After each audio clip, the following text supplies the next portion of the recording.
ketika sedang terkena musibah, ketika terkena masalah dan ujian, maka kita harus benar-benar mencamkan bahwa ujian dan pertolongan berjalan paralel, ujian dan pertolongan berjalan bersamaan, bersama garis lurus. Tidak mungkin ujian meninggalkan pertolongan, tidak mungkin masalah meninggalkan pertolongan, karena Allah lah yang memberikan kita ujian, sebagaimana Allah juga yang memberikan kita pertolongan. Allah Subhanahu wa taala berfirman dalam hadits qudsi, "Ana 'inda dhanni 'abdi bi, in khairan fa khairun wa in syarran fa syarr." Aku tergantung prasangka hambaku terhadap diriku. Aku tergantung keyakinan hambaku terhadap diriku. Kalau keyakinan dan prasangkanya baik, maka akan baik yang akan terjadi. Apabila kita yakin pertolongan itu akan datang, maka Allah akan datangkan pertolongan. Dan sebaliknya, wa in syarran fasyarr, kalau ternyata kita suudzon kepada Allah, buruk sangka kepada Allah, pesimis ketika menghadapi hari-hari ini, maka yang akan datang adalah masalah berikutnya dan tidak ada solusi sama sekali. Wa in syarran fasyarr, kalau buruk sangka, maka yang terjadi adalah keburukan. Siapa di antara kita yang ketika ada masalah langsung mengingat Rabbul Alamin? Begitu ada masalah, yang dia ingat adalah bukan masalahnya tapi pertolongan Allah Subhanahu wa taala. Siapa di antara kita yang langsung mengambil air wudhu lalu sujud 2 rakaat karena dia yakin kepada firman Allah Subhanahu wa taala, "Wasta'inu bis sabri was shalah." Minta pertolongan kepada Allah dengan sabar dan salat. Hadirin yang Allah muliakan, ketika Nabi kita sallallahu alaihi wasallam menjelaskan bahwa pertolongan akan Allah turunkan dari langit sesuai dengan tingkat kesulitan dan tingkat masalah yang kita hadapi, bukankah itu pesan besar bahwa yang memberikan pertolongan bukan makhluk, yang memberikan pertolongan adalah Rabbul makhluk dan Allah Subhanahu wa taala. Lalu kemana kita dalam konsep ini? Kenapa yang ada di benak kita adalah hubungi si A, hubungi si B, pergi ke sana dan pergi ke sini, seluruh arah kita tuju kecuali arah kepada Rabbul Alamin Subhanahu wa taala. Buktinya tidak ada khusyuan di dalam salat kita. Buktinya tidak ada tambahan rakaat dalam malam-malam ini. Mana air mata taubat kepada Rabbul Alamin? Mana rintihan Rabbi rzuqni atau Rabbi tuba alayya? Pertolongan datang dari Allah, maka mintalah kepada Rabbul Alamin. Perbanyaklah ibadah, perbanyaklah istighfar, perbanyaklah taubat. Pertolongan datang dari langit, jamaah, bukan dari teman. Pertolongan datang dari yang punya alam semesta. Sama kita lupa mengemis kepada Rabbul Alamin. Walillahi mulkus samawati wal ard, dan milik Allah kerajaan langit dan bumi. Kemana ayat itu di dalam hati kita? Hadirin yang Allah muliakan, hidup dan ujian tidak bisa dipisahkan. Allah Subhanahu wa taala berfirman dalam Al-Baqarah, "Am hasibatum an tadkhulul jannata wa lamma ya'tikum mathalul ladzina khalau min qablikum." Apakah kalian berpikir Anda akan masuk surga?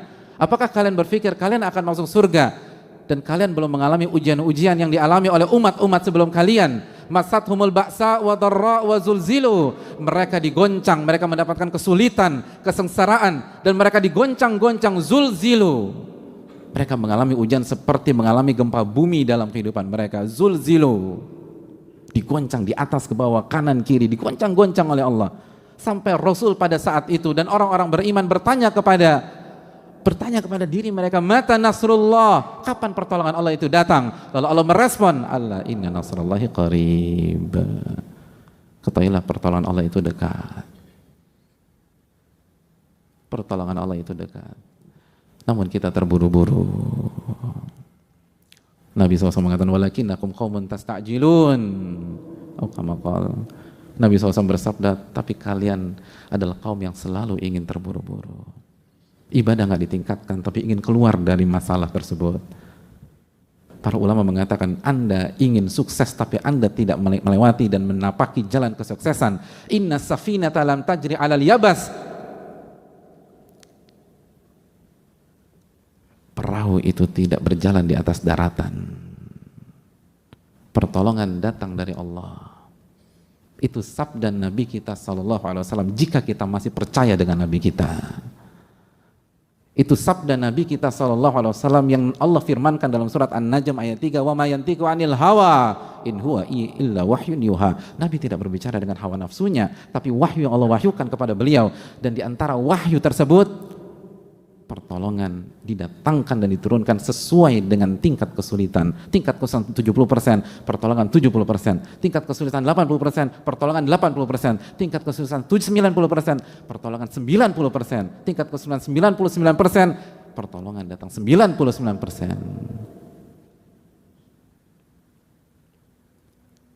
Fa'tabiru ya ulil albab.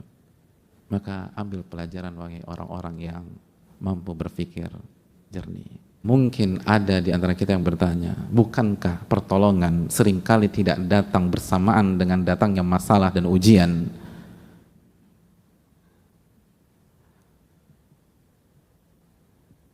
Dan itu yang saya alami sendiri.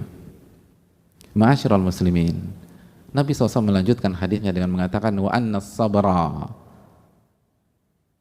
ya'til abda ala qadril musibah. Dan kesabaran Allah datangkan kepada seorang hamba sesuai dengan beratnya musibah. Betul, masalah datang di bulan Januari misalnya, atau di bulan Februari, atau di bulan Maret, lalu sampai sekarang pertolongan yang clear itu belum terlihat. Tapi Allah memberikan solusi, Allah berikan kesabaran yang membuat kita bisa menjalani hari-hari berat tersebut sampai benar-benar semuanya diselesaikan oleh Allah Subhanahu wa taala. Dan kesabaran yang Allah berikan sesuai dengan beratnya musibah yang kita rasakan. Kesabaran yang Allah berikan sesuai dengan rasa sakit yang kita rasakan. Kesabaran yang Allah berikan sesuai dengan kekuatan yang kita butuhkan. Wa anna sabara ya'til 'abda 'ala qadril musibah. Sabar akan didatangkan kepada hamba sesuai dengan beratnya musibah. Ini menunjukkan bahwa tidak ada alasan dan tidak ada pintu masuk untuk pesimistis. Tidak ada alasan dan tidak ada pintu masuk untuk lemah, untuk galau, untuk putus asa. Karena semua diberikan oleh Allah Subhanahu wa taala. Dan diberikan, bahasanya itu dikasih, datang dari langit. Maka tidak ada alasan untuk tidak pede dengan diri kita sendiri. Tidak ada alasan mengatakan saya nggak mampu, saya nggak sanggup. Betul, siapa yang sanggup di antara kita? Sedangkan Allah berfirman dalam surat An-Nisa ayat 28, wa khuliqal insanu dha'ifa. Manusia diciptakan dalam kondisi lemah. Tapi yang perlu kita ingat, ini diberikan oleh Allah Subhanahu wa taala. Ini bukan tentang kekuatan kita, tapi pertolongan yang Allah diberikan kepada kita. Ini bukan tentang kemampuan sabar yang lahir dari dalam diri kita semata, tapi kemampuan sabar yang Allah berikan kepada kita. Maka tidak ada alasan membuka pintu kepada syaitan sehingga syaitan melemahkan kita, merasa kita lemah, merasa kita down, merasa kita nggak mampu menghadapi ini semua. Karena ini bukan tentang kemampuan kita memang lemah, itu sudah confirm dari Allah Subhanahu wa taala. Tapi kita dikasih kekuatan untuk sabar dari Allah Subhanahu wa taala, dan Allah nggak mungkin bohong, Allah nggak mungkin keliru, Allah tidak mungkin mempermainkan kita. Alif lam mim, dzalikal kitabul la raiba fihi hudal lil muttaqin. Alif lam mim, kitab ini tidak ada keraguan sama sekali. Yang disampaikan adalah hak, tidak boleh diragukan dan tidak ada keraguan sama sekali, sebagai petunjuk bagi orang-orang yang bertakwa. Dan Allah menyatakan demikian, bahwa kesabaran akan didatangkan sesuai dengan beratnya musibah. Artinya tidak ada alasan untuk pesimis seberat apapun masalah yang kita hadapi. Dan jangan pernah buka pintu kepada syaitan. Jangan pernah buka pintu kepada syaitan. Karena seluruh pesimisme itu datang dari syaitan. Allah berfirman tentang syaitan di dalam Al-Baqarah ayat 268. Asy-syaitanu ya'idukumul faqra wa ya'murukum bil fahsya. Syaitan selalu menjanjikan kalian kefakiran dan terus kefakiran. Lalu dia akan mengajak Anda melakukan kekejian. Semua pesimis, semua kelemahan, semua keputusasaan itu datang dari syaitan. Makanya ketika salah satu ulama terbaik dunia pada hari ini, Syekh Muhammad bin Muhammad Mukhtar Shinkiti, ditanya tentang masalah ini, beliau katakan seluruh pesimisme, seluruh rasa lemah, seluruh ketidakpercayaan diri, seluruh pertanyaan dalam diri kita, bisakah saya melampaui ini semua, bisakah saya menghadapi ini semua, itu dari syaitan, dari syaitan, dari syaitan. Separah apapun kondisi kita, walaupun itu gara-gara ulah kita, walaupun itu gara-gara dosa-dosa kita, karena bisa jadi kita mengatakan, tapi Pak Ustadz, ya, saya terjatuh ke dalam jurang ini karena dosa-dosa saya sendiri, karena kesalahan fatal yang saya lakukan, karena maksiat. Betul, memang betul maksiat akan menjerumuskan kita, tapi apakah itu kartu mati? Tapi apakah itu membuat kita putus asa? Makanya jamaah sekalian, di dalam ayat di atas Al-Baqarah 268 ada kelanjutannya. Setelah Allah mengatakan syaitan membuat engkau merasa fakir terus dan menjanjikan kefakiran dan terus kefakiran, Allah lanjutkan, wallahu ya'idukum magfiratan minhu wa fadla, dan Allah menjanjikan ampunan darinya dan karunia darinya. Itu menunjukkan kalaupun kita dapat masalah karena kesalahan kita sendiri, jangan pernah putus asa, jangan pernah pesimis, karena Allah menawarkan ampunan buat kalian. Yang menawarkan pintu buntu atau jalan buntu hanya syaitan, hanya syaitan. Dan Rabb kita yang mengatakan hanya syaitan. Rabb kita menawarkan ampunan dan karunia. Maka jalan mana yang akan kita pilih? Mana ucapan mana yang kita percaya? Bisikan-bisikan mana yang kita ikuti? Oleh karena itu jamaah sekalian, fa inna ma'al usri yusra, inna ma'al usri yusra. Sesungguhnya bersama kesulitan ada kemudahan, bersama kesulitan ada kemudahan. Dan Allah juga katakan dalam surat Talaq, wa yaj'al ba'da usri yusra, wa yaj'alallahu ba'da usri yusra. Dan Allah jadikan setelah kesulitan kemudahan. Oleh karena itu, marilah kita meyakini sabda Nabi kita sallallahu alaihi wasallam dan tanamkan optimisme di dalam diri kita. Nabi SAW mengatakan, yu'jibunil fa'lu, aku sangat kagum dengan optimisme. Umat Rasul SAW adalah umat yang penuh rasa optimis, karena nabinya senang dengan optimisme. Dan beratnya ujian, bukankah tanda cintanya Allah kepada kita? Bukankah cintanya Allah kepada kita ditunjukkan dengan Allah menguji kita? Innallaha idza ahabba qauman ibtalahum. Allah itu kalau cinta kepada seorang hamba atau sebuah kaum, Allah akan uji kaum dan hamba tersebut. Oleh karena itu, semangatlah, optimislah, dan kembalilah kepada Allah Subhanahu wa taala, karena pertolongan datang darinya, bukan dari makhluk.